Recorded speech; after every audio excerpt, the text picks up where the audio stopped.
Welcome back to the Deep Dive. Today, we're really getting into the nitty-gritty of advanced clinical hypnotherapy. That's right.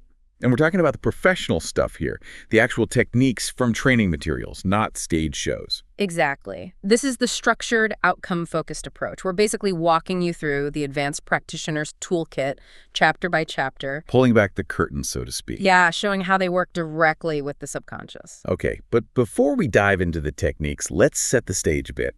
This field has a serious history, right?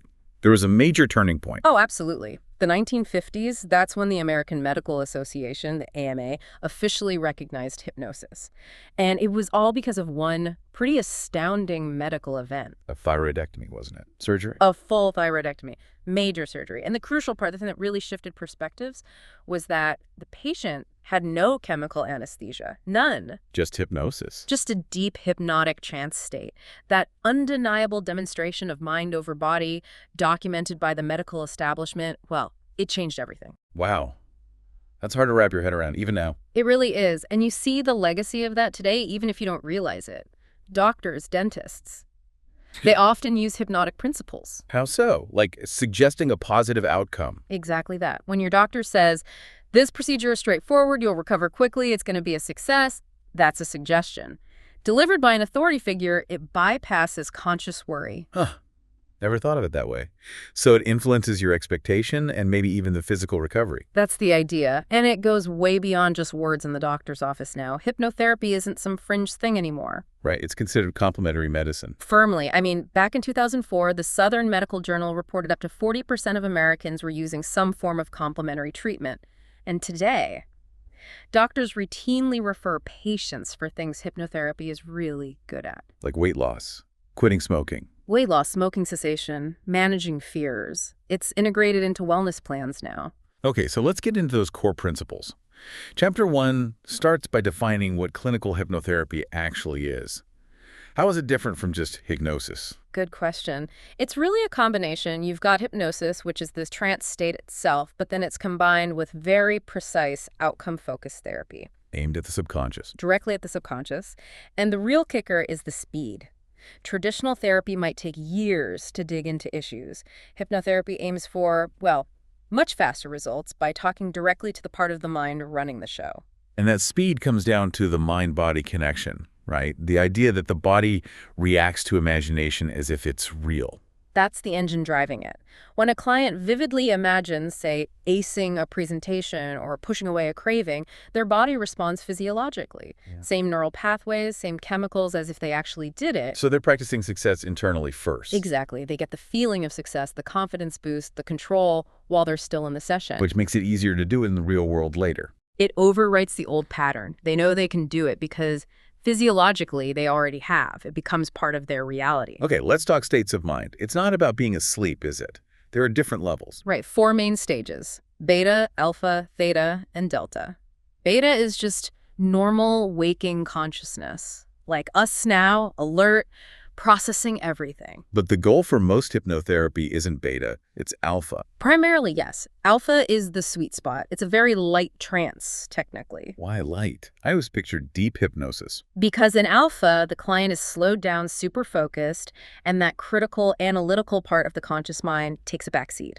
The sources say in alpha, you're up to 200 times more suggestible. 200 times. Wow, huge difference. And you get that suggestibility without losing the ability to interact. Is there a good analogy for alpha? The classic one is the driving trance. You know when you're on a long, familiar highway drive? Yeah, you kind of zone out, but you're still driving safely. Exactly. You're alert enough to react, you're in control, but your focus is narrowed. External stuff fades. That focus state, that's alpha. Which busts the myth about the therapist taking control. The client is still there. Absolutely, still there, still in the driver's seat. They can make decisions, reject suggestions if they clash with their values. It's not mind control. Okay, but what about theta and delta? Deeper states. Much deeper. The patient who had the thyroidectomy without anesthesia, they were likely in delta. Most clients, though, will hover around alpha, maybe dip into theta. And frankly, alpha is often preferred because you need that interaction for many techniques. Right. With that level of suggestibility, ethics become hugely important. The first rule is do no harm. Foundational. Absolutely non-negotiable. The practitioner has to be a gatekeeper if a client comes in with an unhealthy goal. Like losing a dangerous amount of weight really fast? That's the classic example. Lose 15 pounds in a week. Nope. The therapist has to explain why that's harmful, offer a safe alternative, and if the client insists, refuse treatment. Period. Protects the client, protects the profession's reputation. And beyond safety, the goals need to be concrete, measurable. Yes. Solid and productive is the term used, not just, I want to be richer. It needs to be broken down. For a mortgage broker, maybe it's make 10 specific client calls this week, then make 20 next week. Measurable steps. And if the client doesn't follow through on those steps? If they don't even try the suggested practice between sessions, the ethical move is actually to terminate the session. Really, not just try a different approach. Because if they aren't invested enough to do the agreed-upon work, they're wasting their time, their money, and the practitioner's time. And worse, they might walk away thinking hypnotherapy doesn't work. Which damages the field. Exactly. So termination protects everyone, including the integrity of hypnotherapy itself. Okay. What about situations where termination isn't just about lack of progress, but about needing different help? Mandatory referrals. This is the critical boundary. Hypnotherapists handle behavioral change in generally functional people. They are not equipped for serious mental illness. Like schizophrenia. Psychosis. Immediate referral needed. The hypnotherapist simply doesn't have the medical or psychiatric training for those conditions. It's beyond their scope. The sources also flag uncovering past trauma, like abuse memories, as a mandatory referral situation. Yes, very strongly. Trying to surface deeply suppressed trauma like that, the emotional fallout can be immense, potentially overwhelming for the client. The hypnotherapist isn't trained for that kind of crisis management. It could be destabilizing for the client. Highly dangerous. And a massive liability for the practitioner. Referral to a specialist trained in trauma therapy is the only responsible path. Okay, let's walk through a standard session structure. What are the building blocks? It's generally a 6-step process. First, the pre-talk explaining hypnosis, setting expectations, then the induction getting into that initial light trance. And then deepening. Right, guiding them further into alpha, maybe theta. Then comes the main event, the script, delivering the actual suggestions for change. After that, often amnesia suggesting they consciously forget the details. Why amnesia? Sometimes it helps prevent the conscious mind from overanalyzing or doubting the suggestions later. Let the subconscious do its work undisturbed. And finally, trance termination, bringing them fully back to beta. And the way the therapist speaks during the script part is key, right? It's not conversational. Definitely not. It should be monotonous, slow, often drawing out words. Kind of dull and boring, actually. To lull the conscious mind. Exactly. Avoid stimulating it. Let the sound wash over them. But the content of that slow, boring voice has to be relentlessly positive. Always focusing on the desired outcome. Always. No procrastination, only motivation. No afraid to fly, only freedom to fly. Frame everything positively. And avoid negative words like no or not. Why is that so crucial? The clinical observation is that the subconscious mind tends to just drop the negative. If you say, do not think of a pink elephant, what happens? You think of a pink elephant. Right. So you will not eat cake might be heard as you will eat cake. To avoid that risk, you structure it positively. You choose healthy, satisfying foods easily. Got it. Before any of this even starts, though, controlling the environment is treated like preparing for surgery, creating an oasis. It's essential. Total focus is needed. So practical steps. Client uses the restroom beforehand. All phones and pagers are completely off, no exception. No exceptions. The source material mentions a case, a doctor who refused to turn off her pager because she was on call. Oh boy. Yeah. Pager went off multiple times during the trance, pulling her out each time. Session ruined. Lesson learned. The practitioner must control the environment. Temperature, lighting, comfort often reclined. Maybe eye covers, headphones to block everything but the therapist's voice. Creating a truly protected space. Exactly. Like an operating room, the focus has to be absolute. Okay, Chapter 2 introduces something that sounds, well, a bit mystical. The pendulum. But the source calls it scientific. It does seem that way, but the principle is grounded in physiology. It's about the ideomotor response. Tiny, unconscious muscle movements we all make. Movements we don't even notice. Right. The pendulum just acts as an amplifier, making those tiny movements visible. So it's a tool to get yes-no answers directly from the subconscious before you even start the main hypnosis. It's diagnostic. But it doesn't work for everyone. No, the estimate is about 80% of the time. The therapist has to make a judgment call. If the client seems really skeptical or very rigidly analytical, It might just create resistance. exactly. In that case, you just skip it. Rapport is more important. So if you do use it, how do you make sure the swings actually mean yes or no? Calibration seems key. Crucial. You draw a big plus sign on paper, label one axis yes, the other no. Client holds the pendulum steady over the center, then you ask dead simple, verifiable questions. Like, are you sitting down right now? Perfect example. Or, is your hair brown? You need questions with definite answers to see which way the pendulum swings for their subconscious yes and no. And if it swings consistently and correctly, Then you've established a reliable communication channel. If it's inconsistent, or gives wrong answers, or they can't hold their hand still, you stop. The method won't work for them. assuming it is calibrated, how do you use it diagnostically? This is where it gets powerful. You prepare targeted yes-no questions about their specific issue. Say someone wants a relationship but feels blocked. You could ask, is the block related to body image? Pendulum swings no. Is it related to a past heartbreak? Pendulum swings yes. So it pinpoints the real issue quickly. Instantly. Cuts through the conscious confusion or denial. You know exactly where to focus the therapy script. No wasting time on the wrong target. Because it's so direct, there must be ethical considerations, especially around trauma. Huge ones. The source calls the mind the most precious piece of china. You absolutely cannot risk accidentally uncovering something traumatic the client isn't prepared for. So how do you prevent that?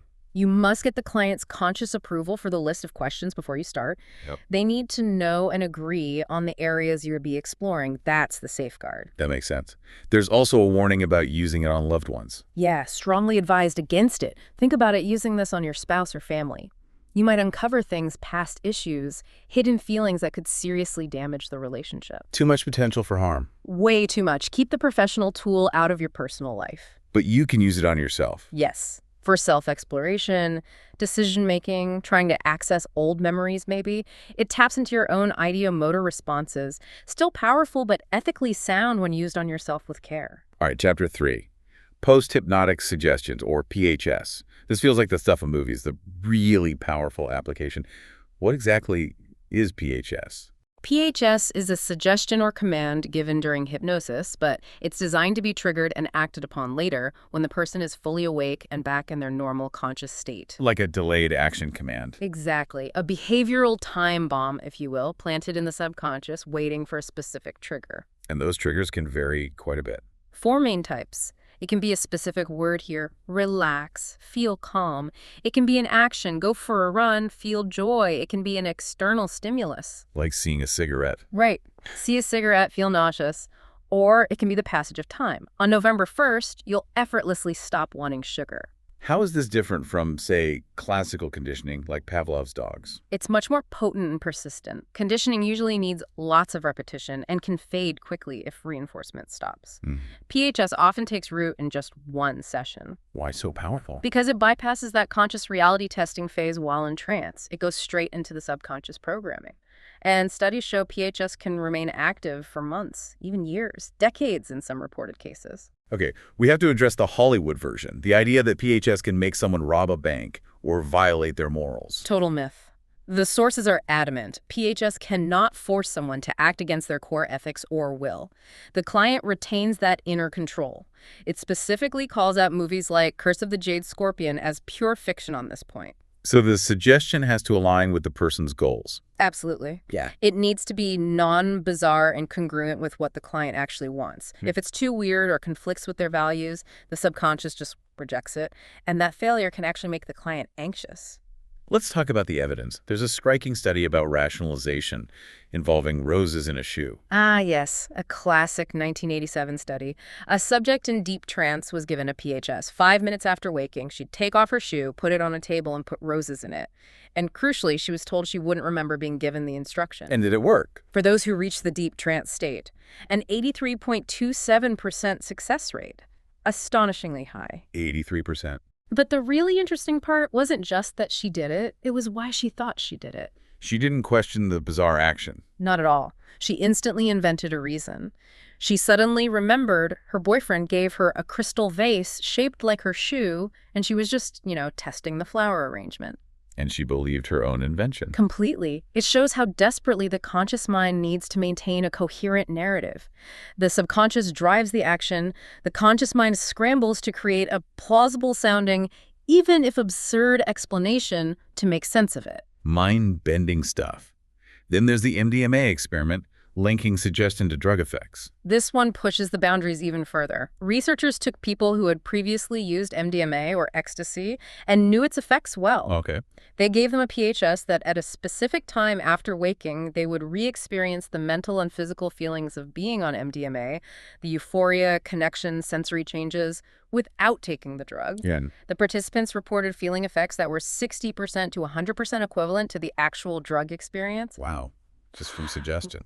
Just suggestion. And they could even engage in focused activities often associated with MDMA, like deep self-reflection or relationship talks during this suggested state. That raises a massive question. Is it just the brain thinking it feels like MDMA? Or is the suggestion actually causing physiological changes, like boosting serotonin? That's the million-dollar question, isn't it? If words alone can mimic a chemical effect so closely, it seriously blurs the line between mind and body, suggestion and substance. The power of the mind over physiology is clearly immense and not fully understood. Beyond the mind-blowing science, PHS has practical uses within therapy too, right? Like speeding up future sessions. Definitely. Instant trance reinduction cues. Instead of doing a full 10-minute induction every time, you install a PHS trigger. A keyword. A specific, unique keyword or phrase that when the therapist says it under specific conditions, instantly drops the client back into trance. Saves a lot of time. But safety must be paramount. You can't use a common word. Absolutely not. Imagine using relax and the client drops into trance every time they hear it. No, it has to be highly contextualized. Like how? Something unique, like blue butterfly, and the suggestion specifies, only when I say it, in this office, at this desk, when you are ready. That prevents accidental triggering. And you have to test it, rehearse it. You bet. You don't just assume it worked. While they're still in trance, you might bring them up slightly, just to a light awareness, say the trigger word blue butterfly, guide them back deep instantly, then bring them fully out. It proves the connection works and locks it in. Moving to chapter 4. Metaphors. We use them all the time, but in hypnotherapy, they're apparently much more strategic tools. Oh, far more. The word metaphor comes from Greek, meaning to carry over. And therapeutically, that's what they do. Carry over a relationship, a belief, a feeling from the story world to the client's world. Like a Trojan horse for suggestions. That's exactly how the source material describes it. It bypasses the conscious mind's defenses because it's just a story. But inside, it carries the therapeutic message directly to the subconscious. There's a classic Zen story used to illustrate why this bypassing is needed, right? The overflowing teacup. Yes, it's perfect. A professor visits a Zen master. The master pours tea, keeps pouring even when the cup overflows. The professor shouts, "Stop! It's full!" And the master replies, "You are like this cup, full of your own opinions and speculations. How can I show you Zen unless you first empty your cup?" the message for the client is clear. Crystal clear, but gentle. It shows them, without confrontation, that their own critical thinking, their full cup, might be blocking new insights or suggestions. They need to create space. The sophisticated use of therapeutic metaphor is often linked to one name, Milton Erickson. Dr. Erickson revolutionized the field with his indirect approach, using anecdotes and metaphors masterfully. His method relies on careful construction. What are the key ingredients? 2 main things. First, symbolism. Using characters or objects in the story to represent aspects of the client's reality. Second, and this is crucial, isomorphism. Isomorphism. Yeah. Sounds technical. What does it mean in practice? It means the deep structure of the story, the patterns, the relationships, the dynamics must mirror the client's problem structure. The surface details can be totally different, but the underlying pattern has to match. The source gives an amazing Erickson example about a couple with sexual problems, solved by talking about dinner. That's the one. Erickson noticed their sexual dynamic matched their eating habits. The husband wanted to dive right into the main course, quick satisfaction. The wife preferred lingering over appetizers, a slower buildup. Different context, same pattern. Exactly, isomorphic structure. Yeah. So Erickson never directly addressed the sex issue. He just had them meticulously plan a meal together, focusing on ensuring both were satisfied at every stage, from soup to nuts. And fixing the meal planning fixed the bedroom issues. Inadvertently, yes. By successfully creating a template for mutual satisfaction around food, the isomorphic pattern transferred, resolving the underlying relationship dynamic without ever consciously tackling the sensitive topic. Genius. Incredible. Metaphors are also great for just conveying complex advice concisely. Right, but silly. Think about finance. Yeah. Bulls and bears get rich, but pigs get slaughtered. Instantly memorable warning against greed. Or a rising tide lifts all boats explains market trends simply. And emotionally, they can help reframe situations. The Taoist farmer story is a powerful example. Oh, it's one of the best for teaching perspective. The farmer whose only response to everything is maybe. Horse runs away bad luck. Neighbors say so, he said. Maybe. Then the horse returns with wild horses, good luck. Neighbors cheer, he says, maybe. Then his son breaks his leg riding one bad luck again. Farmer says, maybe. Then the army comes to draft young men for war, but they reject the son because of the broken leg. Suddenly, the bad luck is revealed as good luck. So the point is, meaning depends entirely on context. Precisely. The event itself, broken leg, is neutral. Its meaning, bad or good, is purely a function of the surrounding circumstances.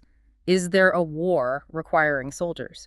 The farmer's wisdom is suspending judgment because the context can always change. Which allows the client to apply, maybe, to their own problems, creating space for change. Exactly. It loosens the grip of negative certainty. Okay, Chapter 5 gets into something called analog marking. This sounds almost like embedding secret messages. That's a pretty good way to put it, actually. It's a subtle technique. You emphasize certain words within a normal sentence, but not obviously. How do you emphasize them?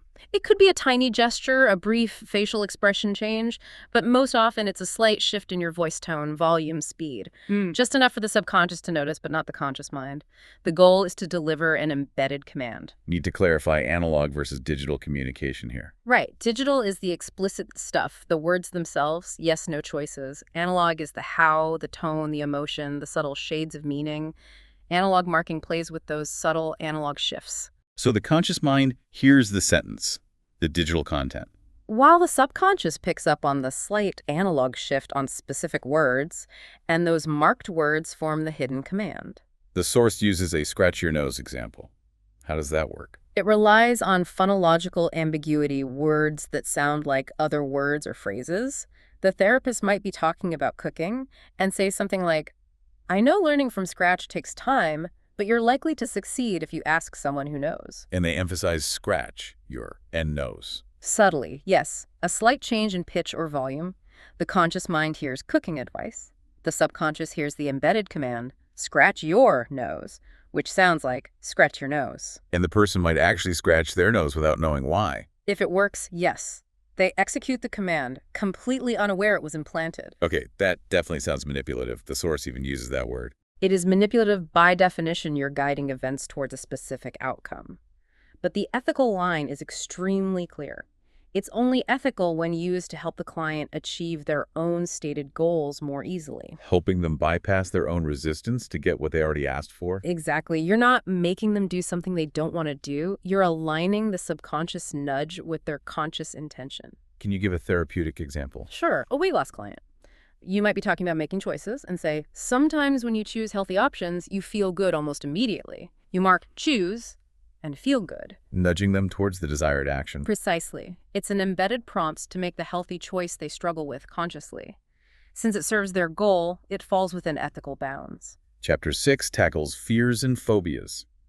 First off, terminology hypnotherapists treat fears, not technically phobias. Correct. Phobia is a clinical diagnostic term, and hypnotherapists don't issue medical diagnoses, so they work with intense fears, fear of flying, fear of spiders, fear of enclosed spaces. And they only treat irrational fears, right?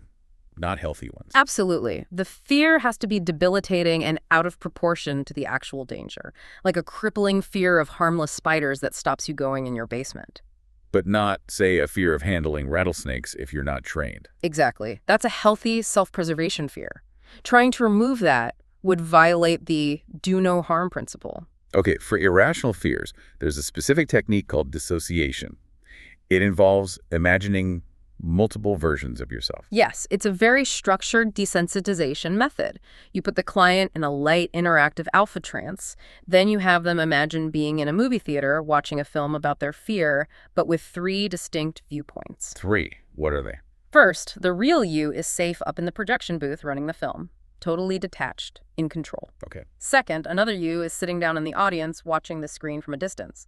Still safe, but closer. And the third you. The third you is the star of the movie on the screen, successfully handling the feared situation, getting on the plane, holding the spider, whatever it is. And the therapy involves moving between these viewpoints. Exactly. You start safe in the booth, then you guide them to float down and step into the body of the you in the audience. Finally, the crucial step.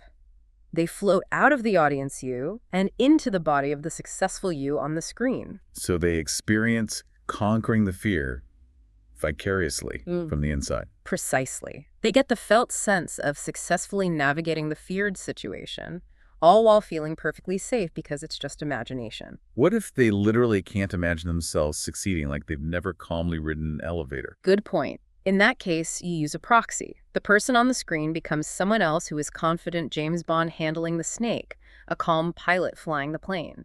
The client steps into that proxy's body. So they still get the feeling of success, just borrowed initially. Exactly. It provides the positive experience needed to overwrite the fear response. After a session like this, focused on building conscious confidence, do you use amnesia? No, definitely not for phobia work.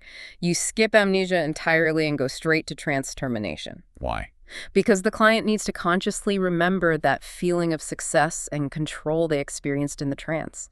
That conscious memory reinforces the change and helps them access that feeling in the real world. All right, Chapter 7, Confusion Inductions. This sounds like a technique for difficult customers. You could say that it's specifically for the overly analytical client, the one whose conscious mind just won't switch off. The person who's constantly analyzing the process itself. Am I relaxed enough? Why did he say that? Exactly. They're stuck in beta, critically evaluating everything, which prevents them from entering alpha. The confusion induction is designed to basically short-circuit that critical faculty. How do you short-circuit it? By deliberately overloading it with nonsensical information. You might rapidly list unrelated things, use bizarre sentence structures, mix metaphors, or use confusing looping math problems. Like what kind of math? Something like, think about the number 3, and 3 times 3 is 9, but if you add 2 dogs, where does the blue sky go? 6, 5, 4, and 4 times 4 is 16 divided by 2 is 8. Just a stream of consciousness that makes no logical sense. The analytical mind tries desperately to follow and find the pattern. Which doesn't exist. And that effort to find logic in the illogical becomes overwhelming. The conscious mind gets tired, frustrated, confused, and eventually just sort of gives up, checks out for a moment. And in that moment of checking out, That's when you slip in the actual hypnotic suggestions, simple commands like relax, deeper, drifting down, spoken maybe slightly louder or slower amidst the gibberish. the conscious mind is too busy being confused to filter them out. Exactly. But the subconscious hears them clear as a bell and responds. It's a way to bypass the overactive conscious guard dog. This sounds like it could really backfire if the client feels tricked. Absolutely critical point. You need excellent rapport established first. If the client doesn't trust you implicitly, they'll just think you're messing with them or being incompetent. And that would destroy the session. Instantly.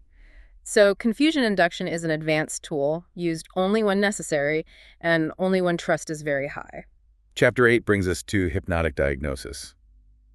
This is another way to get information from the subconscious, maybe if the pendulum didn't work. Yes, or if you need more nuanced detail than just yes-no answers. But again, the terminology is important. It's not a medical diagnosis. Yeah, you're not diagnosing conditions. No, you're just discovering information in a diagnostic way. Yeah. Trying to understand the roots of a habit or belief.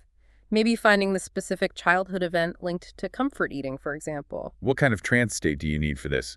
Not super deep, presumably, if you need interaction. Correct. You need a very light alpha state, often described as like a lucid dream, aware of the room, but focused internally. If they go too deep into theta or delta, They won't be able to answer questions. right, they'll just be unresponsive.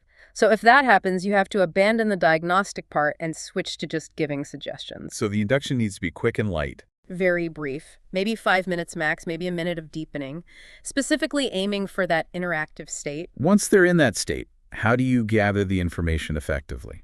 The advice is to lean heavily on yes-no questions initially, just to keep them focused. People in trance can easily drift off on tangents. But you need some flexibility. Oh yeah. If a genuinely useful tangent emerges, you follow it. For instance, asking about food habits. The client might suddenly shift and say, "I'm 6 years old, mom just left, dad's giving me cookies." A direct link to the origin of emotional eating. Exactly. That's gold. You acknowledge it, maybe ask a brief follow-up, but then you gently guide them back. The therapist has to stay in control, saying something like, "Okay, thank you for sharing that. Now let's go back to." Finally, Chapter 9, Pain Control. This is where hypnotherapy really made its mark medically. The physiological effects can be profound. Absolutely. Doctors, dentists use it routinely now for anxiety, pre-op prep, post-op pain management, and some cases are just incredible people apparently using subconscious suggestion to slow bleeding by influencing platelets, things normally considered totally involuntary. Because this can involve replacing or reducing anesthesia, safety must be the absolute top priority. Non-negotiable. If you're even considering hypnosis as an alternative or adjunct to chemical anesthesia, you must consult with the doctor or dentist first. And you need a signed waiver from the client. A waiver stating pain control isn't guaranteed. Exactly. Manages expectations, protects everyone involved. How do you even know if someone is a good candidate for hypnotic pain control? Is there a test? Yes, a simple suggestibility test, often called the lemon test. You have the client close their eyes and vividly imagine biting into a really sour lemon, use all their senses, see it, smell it, feel the juice. And you watch their reaction. You watch for involuntary physical responses. Do they pucker their lips, wince, salivate noticeably? If yes, they're likely highly suggestible and a good candidate. And if there's no reaction? Then hypnotic pain control probably won't be effective enough on its own, and you'd strongly recommend standard anesthesia. If they are suggestible, how does the technique work? Is it PHS again? Often, yes. You establish a PHS in a light, interactive alpha trance. You link a simple physical cue, like touching their index finger to their thumb, to the immediate cessation of pain in the targeted area. When I touch finger to thumb, the pain leaves my jaw. Something like that. But you must test it before they leave the session. How do you test it? While they're still in trance, you have them perform the cue, finger to thumb. Then you apply some pressure to the area of the jaw, for instance. Ask them what they feel. And if they still feel the pressure as discomfort? Then the suggestion isn't strong enough. You might try reinforcing it or switch to a different metaphor, like the circuit breaker. The circuit breaker. Yeah, imagining a control panel for their body's nerves. Flipping the switch for the jaw area to off or red makes it numb. If even powerful metaphors don't work in the test, then hypnosis alone isn't sufficient for that person's pain control needs. And just like with phobias, no amnesia for pain control. Definitely no amnesia. The client absolutely needs to consciously remember the cue touching the finger to the thumb or visualizing the circuit breaker so they can use it when the actual pain occurs during or after the procedure. Remembering the tool is key. Hashtag, outro. Wow.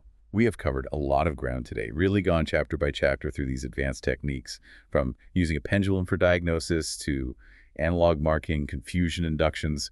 It's quite an arsenal. It really is. And what strikes me, tying it all together, is the sheer power of verbal suggestion that keeps coming up.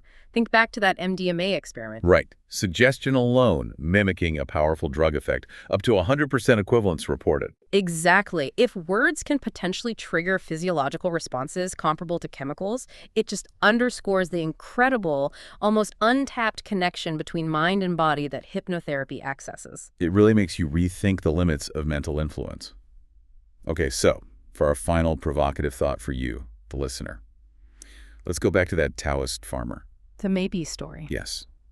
His wisdom was seeing that meaning isn't fixed. It changes with context. The broken leg seemed like terrible luck until the context of the war made it incredibly good luck. So the thought to leave you with is this. What situation or belief in your own life are you currently labeling as definitively bad or negative? Something you feel stuck with. Right. Now, apply the farmer's logic. What if you just stepped back from that certainty and said, maybe?